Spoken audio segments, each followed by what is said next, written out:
பீகிரு சொந்தங்களுக்கு வணக்கம். இன்னைக்கு நேர்காணல நம்முடன் இருப்பவர் மிக மூத்த பத்திரிகையாளர் திரு சேகர் ஐயர் அவர்கள். நான் வணக்கம். வணக்கம் கார்த்திக். வணக்கம்.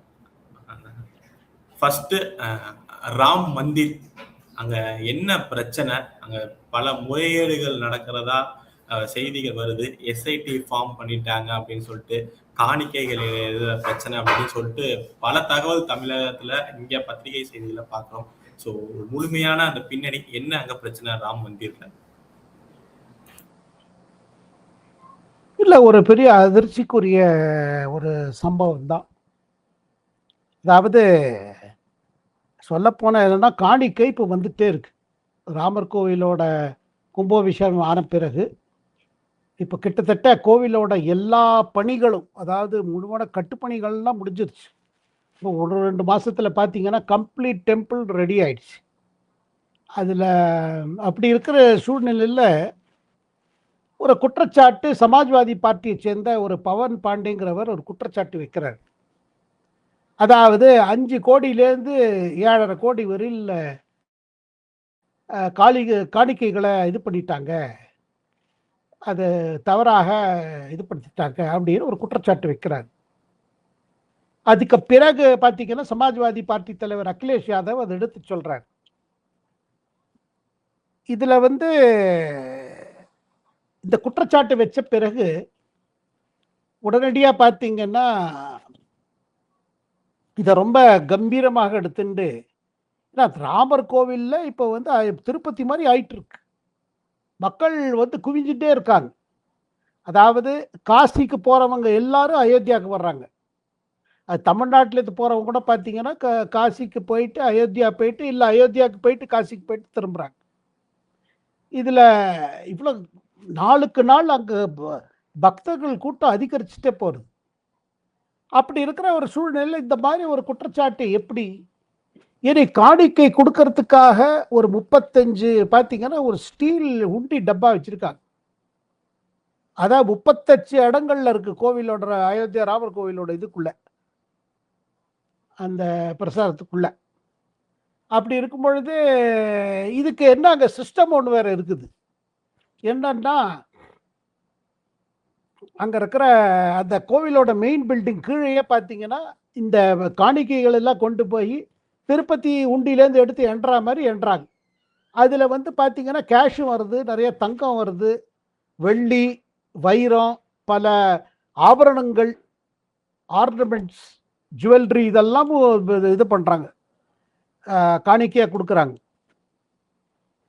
அப்போ முதல்ல குற்றச்சாட்டு வந்தபோது அந்த ஸ்ரீராம் ஜென்ம பூமி க்ஷேத்ர ட்ரஸ்ட் இருக்கு பார்த்தீங்களா, அதுக்கு பொறுப்பில் இருக்கிற சம்பத் ராய் அவர் கோவிலில் ஆரம்பித்த காலத்துலேருந்து இருக்கார். அவர் சொல்கிறாரு, இல்லை அந்த மாதிரிலாம் ஒன்றும் கிடையாது, எங்களுக்கு சிஸ்டம் இருக்குது. ஏன்னா ஸ்டேட் பேங்க் ஆஃப் இந்தியா வங்கி இருக்குது, அதை தவிர்த்து 1-2 கவர்மெண்ட் வங்கிகள், அவங்க தான் இந்த பணத்தை எடுத்துகிட்டு எம்ப்ளாயீஸும் இருக்காங்க, அவங்க அந்த பணத்தை எண்ணுவாங்க. ஒரு டீம் அந்த பணத்தெல்லாம் பிரித்து வைக்கும், அடுத்த டீம் இதை எண்ணிட்டு உடனே பேங்க்ல டெபாசிட் ஆகிடும், அது அக்கௌண்ட்ல கிரெடிட் ஆகிடும். அப்போ எந்த இடத்துல இந்த மாதிரி குறை ஏற்பட்டிருக்கும்? ஆனால் குற்றச்சாட்டை பார்த்தா பயங்கரமாக இருக்குது. இதை எதிர்கட்சிகள், ஏன்னா உத்தரப்பிரதேசத்தில் அடுத்த ஆண்டு சட்டசபை தேர்தல் வருது. ஸோ இதை ஒரு பெரிய பொலிட்டிக்கல் இஷ்யூவாக பண்ணி, ஏதோ பாஜக அரசு தான் மக்களை ஏமாத்திருச்சு, ஏன்னா கோவிலை கட்டி அதை கும்பாபிஷேகம் பண்ணி அதை டயத்துக்கு முடித்து மக்களுக்கு அந்த கோவிலை திறந்து வச்சிருக்கிறது ஒரு பெருமை பாஜக அரசுக்கு போகுது, மோடி அரசுக்கு போகுது. அதை தவிர்த்து அயோத்தியா மாநகரத்தில் அதை சுற்றிப்புறம் எல்லாம் பார்த்தீங்கன்னா ஒரு இன்ஃப்ராஸ்ட்ரக்சர் டெவலப்மெண்ட்லாம் பண்ணி பக்தர்களுக்காக பல சௌகரியங்கள் செய்யப்பட்டிருக்கு. அதை தவிர்த்து அயோத்தியாவோட பொருளாதாரமே மாறி போயிடுச்சு. இவ்வளோ நல்ல விஷயங்கள் நடந்த போது இந்த மாதிரி கோவிலில் இது நடக்குது, ராமர் கோவிலில் இந்த மாதிரி லூட்டி அப்படின்னு ஒரு எதிர்கட்சிகள் இது பெருசப்பட ஆரம்பிச்சிட்டாங்க. அதாவது பாருங்க, ராமர் கோவில் வந்த போது அதை எதிர்த்த கட்சிகள், ராமர் கோவில் அங்கே வரக்கூடாது சொல்ல கட்சிகள், அந்த கும்பாபிஷேகம் ஒன்றுமே இல்லைன்னு சொன்ன கட்சிகள், அதாவது காங்கிரஸாக இருக்கட்டும், சமாஜ்வாதியா கட்சிகளாக இருக்கட்டும், இவங்க தான் அதை பெருசு பண்ண ஆரம்பித்தாங்க. ஆனால் இந்த மாதிரி குற்றச்சாட்டு வந்துட்டே இருக்கும் பொழுது உடனடியாக ஒரு 2 நாள் கூட இது பண்ணாமல் டிலே பண்ணாமல் நம்ம உத்தரப்பிரதேசோட முதல்வர் யோகி ஆதித்யநாத் ஒரு எஸ்ஐடி போட்டார். இந்த எஸ்ஐடி கடைஞ்ச ஒரு 10 நாளில் பார்த்தீங்கன்னா ஏறக்குறைய 125 எம்ப்ளாயீஸை இது பண்ணியிருக்காங்க, விசாரித்து இது பண்ணியிருக்காங்க. அதை தொடர்ந்த நிர்வாகிகள், இதற்கிடையே பிரதமர் அலுவலகத்திலேருந்து மெசேஜ் வேறு போயிடுச்சு.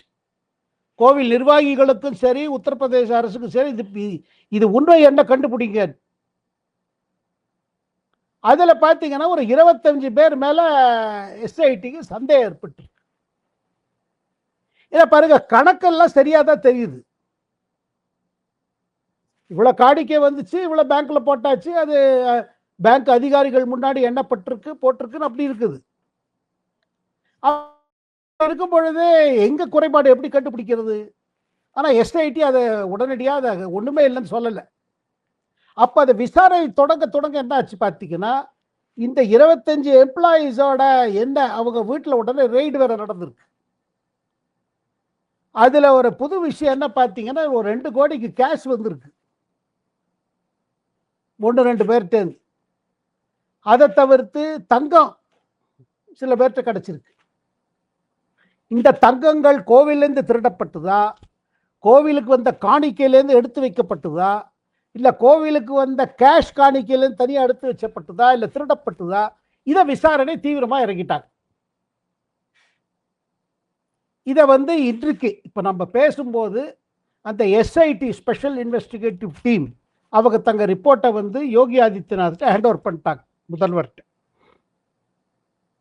இதில் பார்த்தீங்கன்னா 2 நாள் முன்பு யோகி ஆதித்யநாத் அங்கே போயிருக்காரு கோவிலுக்கு. எங்கே தான் என்னதான் நடக்குது? ஏன்னா கோவிலோட நடைமுறைகளோ இல்லை டே டு டே மேனேஜ்மெண்ட்டோ அரசு சம்பந்தம் கிடையாது.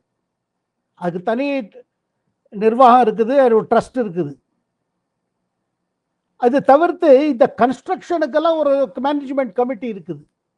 அதுக்கு தலைமை தாங்கிறது யாரு? நிருபேந்திர மிஸ்ரா, நம்ம பிரதமர் மோடியோட முன்னாள் பிரின்சிபல் செக்ரட்டரி தான் அது தலைமை தாங்குறாரு. ஆனால் அவரே அதிர்ச்சி ஆயிட்டாரு, இந்த மாதிரி நடக்குதா? ஏன்னா அவரோட பொறுப்பு அந்த கன்ஸ்ட்ரக்ஷன் பார்ட்டு, கோவிலோட காணிக்கை மேனேஜ்மெண்ட் இல்லை. இது இப்படி நடக்கிறதான்னு ஒரு சந்தேகம் வந்துருச்சு. இதில் விசாரணை நடந்த போது 2-3 பேர் மேலே ரொம்ப சந்தேகம் வந்துடுச்சு. அதில் சம்பத் ராய்னு இருக்காரு, அவர் விஹெச்பி காலத்திலேருந்து அந்த கோவிலை இது பண்ணவர், நிர்வாகத்தில் பொறுப்பில் இருக்கார், முக்கிய பொறுப்பில் இருக்கார். அவருக்கு நெருங்கிய யாரோ ஒரு டிம்பு ஆனந்த் அப்படின்னு சொல்கிற ஒரு நபரிடமும் இந்த விசாரணையில் வந்திருக்கு. இதில் பார்த்தீங்கன்னா 2-3 பேர் மேலே ரொம்ப பெரிய சந்தேகம். இதில் என்ன, இது யார் எடுத்திருக்காங்க, என்ன செய்கிறாங்க இதில் ஆனால் பல அதிர்ச்சியான உள்ள விஷயங்கள் வருது. அதில் சிசிடிவி ஃபுட்டேஜ் அதெல்லாம் இப்போ பண்ணிட்டு இருக்காங்க. ஆனால் ஏதோ நடந்திருக்கு கார்த்திக், ஏதோ நடந்திருக்கு, இல்லை நடந்து கொண்டு இருந்திருக்கு. எல்லாத்தோடையும் ஒரு ஒரு ஆச்சரியம் தரக்கூடிய விஷயம் இல்லை என்ன பார்த்தீங்கன்னா, 2025 பிரயாக்ராஜ், அதாவது அலகாபாத்னு சொல்கிற பிரயாக்ராஜில் ஒரு பெரிய இது இருந்தது, கும்பமேளா இருந்தது. அந்த கும்பமேளாலையும் பார்த்தீங்கன்னா பல கோடிக்கணக்கான மக்கள் அங்கே ஸ்நானம் செய்ய வந்தாங்க, நீராடிட்டு அங்கேருந்து அயோத்தியாவுக்கு வந்தாங்க. ஆனால் அந்த பீரியட்ல கூட என்ன கோவிலில் வருமானம் எவ்வளோ காமிக்கும் போது 100 கோடி தாண்டல. அதனால எஸ்ஐடிக்கு ஒரு சந்தேகம், இந்த நல்ல நாள்லயே 100 கோடி காமிக்கிறீங்க, அதாவது நார்மல் டேஸ்ல இவ்வளோ அதிகமாக பக்தர்கள் குவியற நேரத்திலே அது எப்படி 100 கோடி தாண்ட மாட்டேங்கிறது? அப்போ என்ன, ஏதோ ஒரு கணக்கு சரியில்லாத மாதிரி இடிக்குது. அதை தான் இப்போ ரொம்ப தீவிரமாக விசாரணையில் இறங்கிட்டாங்க. இதில் என்ன பாருங்க, எப்படி பிடிக்கிறது? கேமராவிலையோ இல்லை யாரா பணத்தை எடுத்துன்னு போன மாதிரியோ தெரியல. காரணம், அங்கே இருக்கிற செக்யூரிட்டி சிஸ்டமில் பார்த்தீங்கன்னா திருப்பதியில் வேற மாதிரி இருக்குது. திருப்பதி கோவிலில் ரொம்ப அருமையான சிஸ்டம், அதில் பல கவுண்டிங் சென்டர்ஸ் இருக்குது, அதை கவர்மெண்ட் இது பார்த்துக்கிறாங்க. அது நிர்வாகத்தை செயல்முறையில் ஒரு ஐஏஎஸ் ஆஃபீஸர்ஸ் எல்லாம் இருக்காங்க. அது ப்ராப்பராக ஒரு கவர்மெண்ட் இது மாதிரி நடத்தப்படுறது தேவஸ்தானம், திருப்பதி திருமலை தேவஸ்தானம். அப்போது இந்த இடத்துல ரெக்கார்டில் ஒன்றும் தெரிய மாட்டேங்குது. இவ்வளோதான் வந்துச்சு, இவ்வளோதான் எண்ணப்பட்டது, இவ்வளோ வங்கியில் போடப்பட்டதுன்னு இருக்கு அக்கௌண்ட்டில். அப்போ இது எங்கே இது வந்தது எவ்வளவு, போனது எவ்வளவு, இப்போ இப்போ எப்படி பிடிப்பது எப்படி? அதனால இந்த 25 பேர் மேல சந்தேகத்தினால இப்போ அவங்க வீட்டில் ரெய்டு, அவங்க வங்கி அக்கௌண்ட்ல என்ன பணம் சேர்ந்துருக்கு, அப்படி பணம் சேர்ந்துருக்கு இல்லை கையில் பணம் இருக்குதுன்னா அந்த பணம் எங்கேருந்து வந்தது, அதுக்கு அவங்களால ஏதாவது ஆன்சர் கொடுக்கணும். இப்போ உங்கள்கிட்ட நீங்கள் 25 லட்சம் காமிக்கிறேன்னா எங்கேருந்து வந்தது, கடன் வாங்கினால, யாரோட இது? ஆகையால் முழுமையாக இதில் இறங்கியாச்சு. யோகி ஆதித்யநாத்தோட ஒரு ஆர்டர் போட்டார். யாராக இருந்தாலும் சரி, கோவில் நிர்வாகத்தில் எத்தனை யார் இருந்தாலும் சரி, இதை உடனடியாக கண்டுபிடிக்கணும். இந்த மாதிரி ஒரு தீவிர நடவடிக்கை எதிர்கட்சிகள் எதிர்பார்க்கல. அவங்க என்ன நினைச்சாங்க, இது மாதிரியே புகைச்சிட்டு இருக்கோம், நம்ம 10 கோடி சாப்பிட்டாங்க, 50 கோடி சாப்பிட்டாங்க, நம்ம வெளியில சொல்லிட்டே இருப்பாங்க. இப்படி சொல்லிட்டே இருந்தானா ராமர் கோயிலுக்கு ஒரு கெட்ட பேர் வரும், கூடவே பாஜகவுக்கு ஒரு கொட்டு பேர் வரும். இது அடுத்த ஆண்டு ஒரு சட்டசபை தேர்தலில் நமக்கு ஒரு பெரிய ஆதாயம் இருக்கும், அரசியல் ஆதாயம் இருக்கும். மக்கள் ராமர் கோவில் மீது, ராமர் அங்க இருக்கிற ராமரோட இது மேல ஒரு இது பக்தியில ஒரு குறை வரும். இது நமக்கு அரசியலா சரியா இருக்குன்னு நினைச்சுட்டு இறங்கியிருக்காங்க எதிர்கட்சிகள். கோவில்ல நடந்த கும்பாபிஷேகம் ஒண்ணுமே இல்லைன்னு சொன்ன ராகுல் காந்தி, எந்த காங்கிரஸ் தலைவர்லாம் போகக்கூடாதுன்னு சொன்னது ராகுல் காந்தி. காங்கிரஸ் தலைவர், தேசிய தலைவர் மல்லிகார்ஜுன் கர்கே இதுவா விமர்சித்திருக்காரு ராமர் கோவிலை பத்தி. அவர் இப்ப என்ன பேசுறாரு, ராமர் பேர் சொல்லி எல்லாம் பணத்தை சாப்பிடுறாங்க அப்படி இப்படின்னு பயங்கர இது ஒரு குற்றச்சாட்டு. அப்படி இப்படின்னு, அதாவது என்னன்னா இது பிஜேபியோட இது பண்ணிடணும். ஆனா இதுல என்ன விஷயம்னா கார்த்திக், யோகி ஆதித்யநாத் மேலேயோ இல்லை அவர் அரசு மீதோ அவர் அமைச்சர் மேலோ இந்த குற்றச்சாட்டு ஒட்டிக்காது. ராமர் கோயிலேருந்து பணத்தை சுரண்டிட்டாங்க, பாஜக தலைவர்கள் தான் சுரண்டிட்டாங்க, பாஜக அரசு தலைமையில் இருக்க யோகி ஆதித்யநாத் சுரண்டிட்டான்னு மக்கள் நம்ப மாட்டாங்க. ஆனா அதே நேரத்தில் ஒரு பெரிய அதிர்ச்சிக்கு நம்ம எல்லாருமே ஆளாயிருக்கோம். எப்படி இந்த மாதிரி செய்ய முடியும், கோவில்ல இருந்து பணத்தில் எப்படி கை வைக்க முடியும்? அப்படி கை வச்சிருந்தான்னா எவ்வளவு, யாரெல்லாம் பண்ணியிருக்காங்க இதை? அதுல இப்ப புது புது விஷயம் என்ன இப்ப தெரிய வருதுன்னா, அந்த கோவில் கட்டுப்படியில, அப்புறம் அந்த கோவிலோட நிர்வாகத்துல பாத்தீங்கன்னா அதுல நிறைய பேர் அப்பாயிண்ட் பண்ணப்பட்டாங்க. அப்பப்ப கோவில் இந்த வேலை பண்ணணும், அந்த வேலை பண்ணணும், அங்க இருக்கிற அயோத்தியாவில் இருக்கிறவங்களே தான் வேலைக்கு முதல்ல வாய்ப்பு கிடைக்குது. இப்ப யாரோ ரெக்கமெண்ட் பண்றாங்க, யாரையோ வச்சிடுறாங்க. ஏன்னா அது அரசு இது இல்லை, அது கோவிலோட இதுதான். அப்போ நியமனம் செய்வது, நியமிக்கப்படுவர்கள் அவங்க பேக்ரவுண்ட் என்ன, அதெல்லாம் ஒன்றும் பெரிய வெரிஃபிகேஷன் ஆன மாதிரி தெரியல. இப்போ அதான் தெரிய வருது. அவங்க உறவுக்காரனே அங்கே உட்காந்துச்சிட்டாங்க, இதை கவுண்ட் பண்ணுறது, அந்த டிபார்ட்மெண்ட்டு, அக்கௌண்ட்ஸ் டிபார்ட்மெண்ட் ஒரு இன்ஃபார்மலாகவே நடந்திருக்கு. இதை முறைப்படி இவ்வளோ பெரிய கோவில் கட்டும்போது, இவ்வளோ பெரிய விஷயம் இருக்கும்போது முறைப்படி நடந்திருக்கணும். யார் அப்பாயிண்ட் ஆகிறாங்க, அவங்க பேக்ரவுண்ட் என்னன்னு. ஏன்னா இது கவர்மெண்ட்டுக்கு ஒன்றும் இது கிடையாது. ஏன்னா கோவில் கட்டப்பட்டிருக்கிறது அரசோட காசில் இல்லை, எந்த விதமாக அரசு செலவு செய்யல.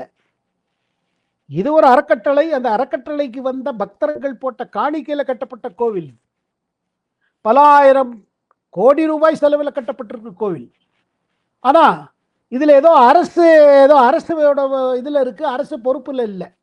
ஆனா அதே நேரத்தில் அயோத்தியாவுக்கு வேணுங்கிற மற்ற வசதிகள்லாம் கவர்மெண்ட் தரப்புல செய்யப்பட்டிருக்கு. ஏன்னா இந்த குற்றச்சாட்டு வைத்தவர்கள், இப்ப நான் சொன்னேன் பாருங்க, ஒரு பவன் பாண்டேன்னு ஒரு சமாஜ்வாதி பார்ட்டி தலைவர், அவர் தொடர்ந்து ஒரு குற்றச்சாட்டு வச்சுட்டே இருக்கார். என்ன, அயோத்தியாவில் சாலையெல்லாம் விஸ்தாரம் பண்ணியிருக்காங்க பார்த்தீங்க, புது புது சாலைகள் போட்டிருக்காங்க, அங்கங்கே பிரிட்ஜ் எல்லாம் கட்டியிருக்காங்க, பெரிய ஹைவே எல்லாம் கட்டப்பட்டிருக்கு. அதில் முறைகேடு இருக்குது, அதில் பணம் சாப்பிட்டுட்டாங்க இப்படின்னா அவர் குற்றச்சாட்டு வச்சுட்டே இருக்கார். இப்போ இல்லை, ஒரு 2-3 வருஷமா வச்சுட்டு இருக்கார். ஆனால் ஒன்று நிச்சயம், அயோத்தியாவோட இதுவே மாறி போயிடுச்சு. இப்போ அயோத்தியா சரி, காசி பாருங்க, பனாரஸ் பாருங்க, அங்கெல்லாம் பார்த்தீங்கன்னா ரோடெல்லாம் விஸ்தாரம் பண்ணி கனெக்டிவிட்டி இது இல்லாமல் எங்கேயுமே டிராஃபிக் பிரச்சனை கிடையாது. ஏன்னா புதுசாக அப்புறம் பைபாஸ் எல்லாம் போட்டாங்க. இதில் அரசு தரப்புலேருந்து பல செலவு செய்யப்பட்டிருக்கு இன்ஃப்ராஸ்ட்ரக்சர் சரி செய்வதற்காக. அது அரசு பொறுப்பில் இருக்கு, அது பண்ணியிருக்காங்க. ஏன்னா அந்த இடத்த டெவலப்மெண்ட் ஆனோம். அதே நேரத்தில் கோவில் சம்பந்தம் இதில் பார்த்தீங்கன்னா அரசோட பொறுப்பு கிடையாது, டைரக்ட் பொறுப்பு கிடையாது. ஸோ இதனால இப்போ யோகி ஆதித்யநாத் வந்து ஒன்று சொல்லிட்டு போயிட்டார் அயோத்தியா போய். ஏன்னா தானே உள்ள விசாரிச்சு எங்கே என்ன நடக்கிறது, எங்கே காணிக்கை தரப்பட இடம் எங்கே, அதுகளுக்காக உண்டி பெட்டிகள் எங்கே வைத்திருக்கிறது, அங்கேருந்து எங்கே கொண்டு போய் செல்லப்படுகிறது, எங்கே காசை எண்ணப்படுகிறது, அப்புறம் கிடைக்கிற ஆபரணங்கள் இதெல்லாம் எங்கே போகுது. இதில் இதே நேரத்தில் பாருங்க, இதெல்லாம் விசாரிச்சுட்டு ஒரு இது போட்டார். யாராக இருந்தாலும் அது அவங்கள பிடிங்க. அதாவது என்ன இன்ஸ்ட்ரக்ஷன் யோகி தரப்புலேருந்து, பாபா தரப்புலேருந்து, அங்கே பாபான்னு தான் சொல்கிறாங்க அவரை உத்தரப்பிரதேசத்தில். பாபா தரப்புலேருந்து என்னன்னா யாராக இருந்தாலும் பிடிங்க. எப்படி இந்த முறைகேடு, அந்த எஸ்ஐடியில் பெரிய ஆஃபீஸர்ஸ் போட்டிருக்காங்க. அவர் கடைசியில் சொன்னது ஒரு விஷயம்தான், என்னன்னா பாபா அதாவது யோகி ஆதித்யநாத் சொன்னது, 500 ஆண்டு காலம் இந்துக்கள் வெயிட் பண்ணாங்க ஒரு பெரிய கோவிலுக்கு, பிரம்மாண்டமான கோவிலுக்கு. ஏன்னா 500 ஆண்டு காலம் முன்பு தான் அது உடைக்கப்பட்டது. பாபரோட தளபதிகள்லாம் சேர்ந்து உடைச்சாங்க. அது பேரில் அவர் பாபரை நினைத்து ஒரு மஸ்ஜித்தை கட்டினார்கள், எழுப்பினார்கள். அதுக்கப்புறம் மேட்ரு எவ்வளோ நாளாக போச்சு, சுப்ரீம் கோர்ட்டு போய் சுப்ரீம் கோர்ட் ஒரு தீர்ப்பு கொடுத்த பிறகு அந்த தீர்ப்பு வந்து இந்துக்களுக்காக வழங்கி அந்த இடத்துல ராமர் கோயில் வருவது தான் சரி என்று சொன்ன பிறகு அந்த கோவில் வந்திருக்கு. அது ரொம்ப சீக்கிர நேரத்தில் அது கட்டப்பட்டு அதுக்காக அந்த பணியில் நீங்கள் பார்த்தீங்கன்னா ரொம்ப தீவிரமாக வேலையெல்லாம் நடந்திருக்கு, ரொம்ப அழகாக கட்டப்பட்டிருக்கு, பார்த்தவர்கள் எல்லாரும் சொல்லுவாங்க.